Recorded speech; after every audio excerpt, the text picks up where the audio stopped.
விட்டு விலகுவதும் இல்லை, உன்னை கைவிடுவதும் இல்லை என்ற வாக்குத்தத்த வசனத்தின்படியே இந்த 8 மாதமும் அற்புதமாக நடத்தி வந்ததற்காக ஆண்டவராக இயேசு கிறிஸ்துவுக்கு நன்றி சொல்லுகிறேன். இந்த நேரத்தில் இந்த செப்டம்பர் மாதத்தின் வாக்குத்தத்தமாக ஆண்டவராக இயேசு கிறிஸ்து உங்களுக்கும் எனக்கும் கொடுத்த வாக்குத்தத்தம் என்னவென்றால் 1 தெசலோனிக்கேயர் 5ஆம் அதிகாரம் 16வது வசனம், எப்போதும் சந்தோஷமாய் இருங்கள். அல்லேலூயா. எப்பொழுதும் சந்தோஷமாய் இருங்கள் என்று ஆண்டவர் சொல்லுகிறார். துன்பம் வரும்போதும் சந்தோஷமாய் இருங்கள், வியாதிகள் வரும்பொழுதும், சந்தோஷம் வரும்பொழுதும், பிரச்சனைகள் வரும்போதும், கலக்கங்கள் வரும்பொழுதும், எல்லா நேரத்திலும் என் தேவனுடைய பிள்ளைகளை நீங்கள் சந்தோஷமாய் இருங்கள். நீங்க ஒன்றுக்கும் கவலைப்படாமல் எல்லாவற்றையும் சோத்திரத்தோட தேவனிடம் வேண்டுதலை சொல்லுங்கள் என்று ஆண்டவர் சொல்லுகிறார். நீ சந்தோஷமாய் அவருடைய சந்நிதியில வரும்பொழுதுதான் அவர் எல்லாவற்றையும் பார்த்து கொள்ளுவார். அதனால் துக்கத்தோடு இருக்காதீங்க. ஐயோ, எங்க எனக்கு எதுவுமே நடக்க மாட்டேங்குது அப்படின்னு துக்கத்தோடு இருக்காதீங்க, அப்படின்னு கலக்கத்தோடு இருக்காதீங்க. எனக்கு பிரச்சனை மேல பிரச்சனை தான் வருதுன்னு வேதனையோடு இருக்காதீங்க.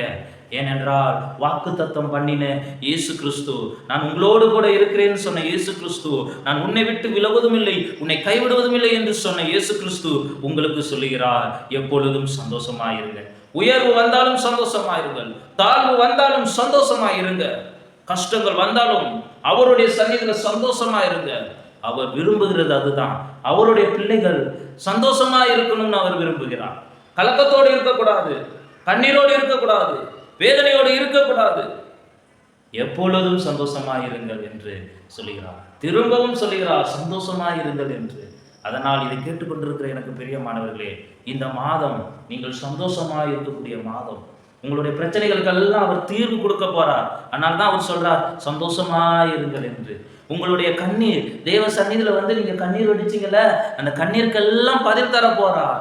அவமானப்பட்டீங்கல்ல, அந்த அவமானத்துக்கு நீதி செய்ய போறார். பொய்யாக பரவி அது நிமித்தம் சந்தோஷம் அடைந்தார்கள்ல, அந்த அநீதிக்கு நீதி தேவன் சரி கட்ட போறார். அதனால கலங்காமலும் கவலைப்படாமலும் துக்கமோடு இருக்காமலும் எப்பொழுதும் சந்தோஷமாயிருங்கள் என்று ஆண்டவர் சொல்லுகிறார். கோலியாத்துக்கு முன்பதாக தாவீது போய் துக்கத்தோடும் பயத்தோடும் கலக்கத்தோடும் இல்லை, விசுவாசத்தோடு இருந்தார், தைரியமா இருந்தார். ஏனென்றால் அவருடைய தேவன் அவரோடு இருக்கிறார் என்று. அதனால் தைரியமாக விசுவாசத்தோடு நம்பிக்கையோடு சந்தோஷமாக இருங்க. உங்கள் தேவன் உங்களோடு இருக்கிறார். உங்கள் தேவன் உங்களுக்கு வாக்கு பண்ணது போல உங்களை நடத்துகிறார் என்று சந்தோஷமாயிருங்க. இந்த வார்த்தை மூலமாக ஆண்டுல சந்தோஷம் இல்லாமல் காணப்படலாம். இயேசுவின் சந்நிதியில வந்து, இயேசுவே என்னை சந்தோஷமாக்குங்க, எனக்குள்ள சந்தோஷத்தை கொடுங்கப்பான்னு கேளுங்க. அவர் உங்களுக்கு சந்தோஷத்தை கொடுப்பார்.